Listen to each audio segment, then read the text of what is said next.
Hello, everyone. My name is Brandon Milano, and I will be presenting my lecture for Sociology 299, Sociology for Superheroes.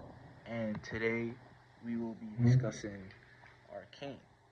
Arcane is a adaptation of the hit video game League of Legends. So a little bit about League of Legends before we go into Arcane to explain sort of why I chose this project and why it is easily accessible and why it is well known around the world. League of Legends is a PC or computer free to play battle arena game, and it currently has over 150 million players across 145 countries. League of Legends was released in 2009, was free to play, was always free to play, and it still is free to play. So you can see as why this is easily accessible to anyone around the world in access to a computer. So a little more about League of Legends is it currently has 15.6 million subscribers on YouTube, and on YouTube it uploads um, League of Legends is a character-based game where each character is given a storyline or lore, and on their YouTube they upload,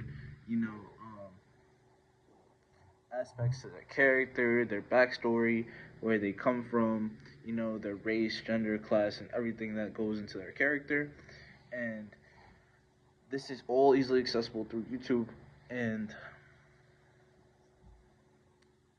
yeah, so a little more about League of Legends is it's very popular to the point where tournaments and teams are organized all over the world. Places like China, Japan, Germany, and US all have League of Legends teams and actually make a pretty good amount of money.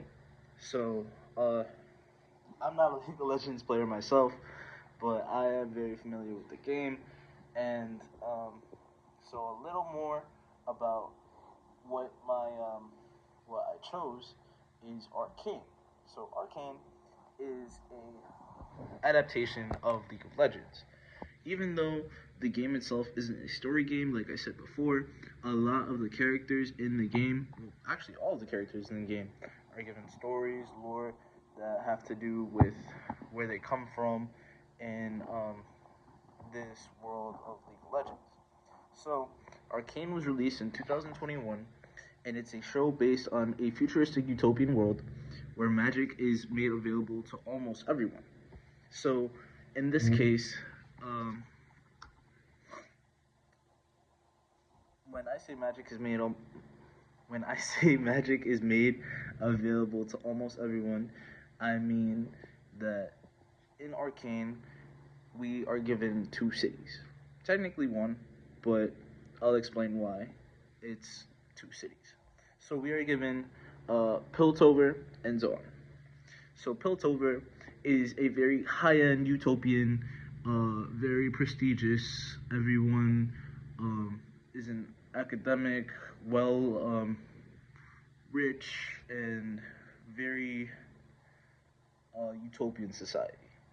While on the other hand, Zorn is the underground city where it's riddled with drugs, poverty, and basically this is the area that magic is not really allowed in, which I will get to later on. So, with that being said, um, a little more about Arcane is season 2 was the most watched show for Netflix. I forgot to add that Arcane is a Netflix original in 60 countries. It was viewed 34 million times in the first week. And a little more to add to sort of Arcane's sort of poll is it features high profile actors such as Haley Steinfeld and Ella Purnell, who voiced the two main characters, Violet and Jinx. And soundtrack even includes globally recognized artists such as Linkin Park, 21 Pilots, and Stromae, who is a French artist. So now that we're going more into Arcane and the story, I've decided to focus more on episode 4, which is Progress Day, which is the title of the episode. So, um, before we get into the actual episode, I want to talk about uh, characters that I'm going to be discussing and what we need to know about them. So, one of the first characters I will be discussing is Jace. So, Jace is an inventor, and he is basically the star boy of Piltover, and he's seen as a symbol. What this means is Jace basically invented the accessibility of magic to everyone in Piltover, but he did not do this alone. Victor is his scientific partner. So he is a crippled scientist from the Undercity or Zon, and he's not recognized like Jace. Meaning, Jace is given this role as this big symbol of, I'm the inventor, while Victor is sort of pushed to a side. So you're probably asking yourself, well, who gave them this role? So this goes into another character who is Mel. Mel is a black counselor who advises Jace to profit his inventions and sort of put Victor to a side, even though they are partners. And we'll get more into Mel in a little bit. And then two more characters I wanted to discuss is Silco. Silco is a crime lord of Zon who controls the entire Undercity through drug control, through a drug that he invented called Shimmer in order to basically control the Undercity and make sure that no one gets to him and he does not lose power. So, under Silco is another main character that we are going to be discussing, which is Jinx. So, Jinx is portrayed as a schizophrenic and chaotic terrorist, which, a little context to like the first couple episodes. She wanted to help her adopted father from this sort of incident with Silco, and she wanted to rescue him, but she actually ended up making things worse, where she inadvertently caused the death of her adopted siblings and father, leading her sister to leave her and being adopted by Silco, which is sort of where her PTSD and schizophrenia comes in, which we'll get into later on. So, in this episode, it focuses more on Jace and his presentation of all of his accomplishments thanks to the magic that he has invented and his hex gates. Well, when I say his, I mean his and Victor's, but then again, he is the person to basically be seen as a symbol. In this episode, you see all these flags and posters of his face, and you will not see a single poster of Victor.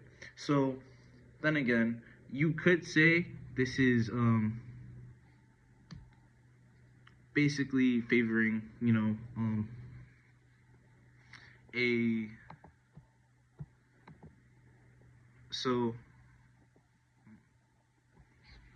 so trying to figure out a way to say this, but so Jace, a little more about Jace's background is Jace is born in Piltover. He is an academic. He is well educated, and he's even connected to one of the counselors, Counselor Kierman, who actually he himself becomes a counselor later on, which sort of elevates his status as basically one of the people in charge of Piltover. So,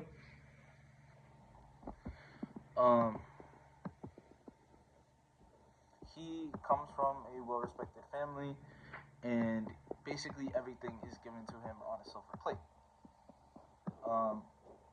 His race isn't really discussed, and race as a whole isn't really discussed in Arcane. It's more along the lines of they're all different races in Arcane, such as you see white, Asian, Hispanic, black, but they're not really given, like, I wouldn't say it's a big deal of their race, because it's so frequent. We go back to the idea that this is supposed to be a utopian society. So basically, everyone from every background, even sexual orientation, is accepted and not really looked down upon. The only difference that is seen in the show is through class. Basically, if you are from Piltover or from Zon. So, one of the big cases in this episode is the presentation of Jace and Jinx. So, Jace and Jinx are both inventors, but the difference is their presentation. Uh, as I said before, Jace is given the role of Starboy, and he's the poster boy. Everyone knows him, everyone loves him. He is credited with the invention of the Hex Gates, which is basically teleportation in their world, which allows for trade and basically profit to come into the city of Piltover. Meanwhile, Jinx. Jinx is also an inventor, but not in the traditional sense. She basically focuses more on weapons because of her PTSD and schizophrenia, which we will get to later on how and her influence from Silco, the crime lord who runs all of Zon, and she is basically seen as a chaotic terrorist.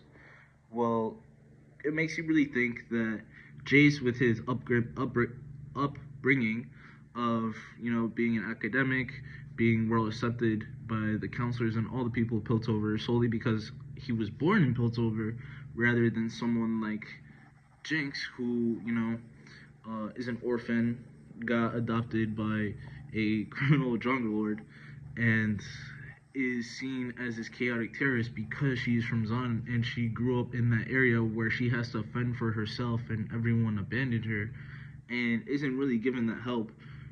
Pretty much in today's society, they both have very similar skills, but one is elevated more than the other solely because of where they come from and how they grew up. So, a big plot point of this episode is Jinx ends up stealing a gemstone. And a gemstone is basically a small little stone which is used to power Hextech, which is um, tools powered by magic, which can be seen as dangerous uh, by the counselors of Piltover. And when this is stolen and it's found out that someone from the Undercity stole it, everyone loses their shit. The counselors uh, assume that they have to block off the city and um, like stop trade and make this such a big deal. But you have to ask yourself, why was it really such a big deal? Yes, we are given the perspective of Jinx is clearly a bad guy, but the counselors don't really know that. Yes, something is missing that can, if in the wrong hands, or hands that are able to invent such a thing, can lead to um, a disaster or maybe like a weapon, which does actually happen later on.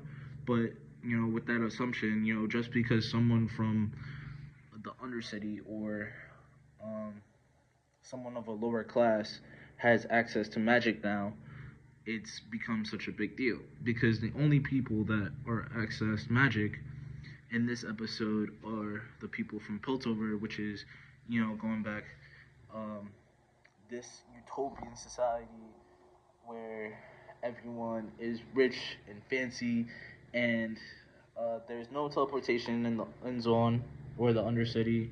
There's no tools that are used to help the miners um, who send their resources to Piltover for the riches, and basically they are just down there to fend for themselves, while the people of Piltover basically just bask in their riches.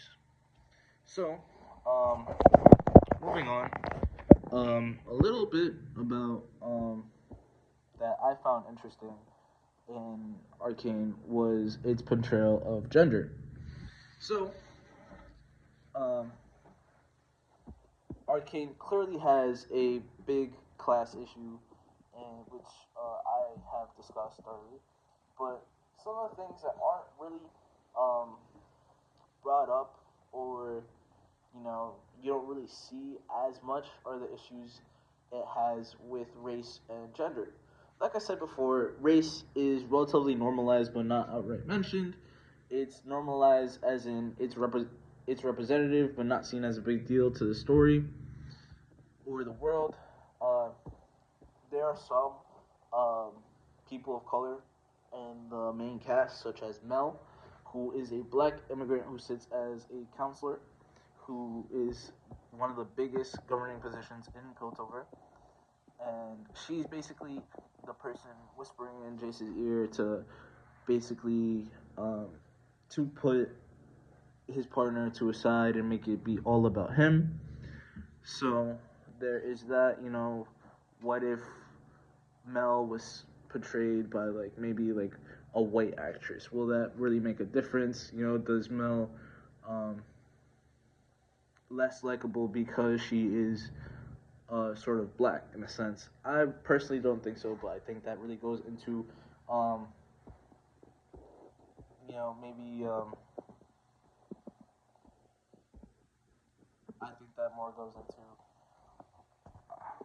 losing my thought here, but basically um, Mel is sort of portrayed as a person, sort of whispering in Jace's ear in season one, but is redeemed later on in season two, which I really won't go over as I'm really focusing on episode four. So, with race out of the way, as it's not really such a big deal, a lot of these couples, are different races, and it's basically not such a big deal as is class, but a big deal in the show is its portrayal of gender. So, as I've talked about, a lot of its main cast are women, and they are given a sort of powerful and badass portrayal without it being, you know, straight up like, oh, like sort of just like girl power sort of moment. No, that's not really what Arcane is really aiming for. It's more along the lines aiming for that it doesn't really matter a person's gender. This character is badass in a way. So, but there is a portrayal that basically I wouldn't see as problematic, but some people might see as problematic, which is the portrayal of Jinx. So, Jinx's portrayal is basically, like I said before in Jinx's backstory, that she was adopted by the drug lord or crime lord of Zone and basically raised as a chaotic terrorist who Jinx definitely had the potential of being an inventor like Jace, but given her class status and her gender, wasn't given that opportunity because, everyone in Zon had to fend for themselves. They weren't given the support by the government. And basically, this led to her being this sort of, like gun and bomb crazy person who just is so fed off of her emotion and her PTSD that leads her to being the main villain of Arcane. So, her emotions are seen as dangerous, as I kind of relate this to basically Wanda in the Multiverse of Madness. They both suffered a great loss, and they are both trying to, um, adjust to this in a way where it's not really healthy, or people might say to them it's not really healthy, but like like every every person, especially women, just sort of adjust to it in their own way.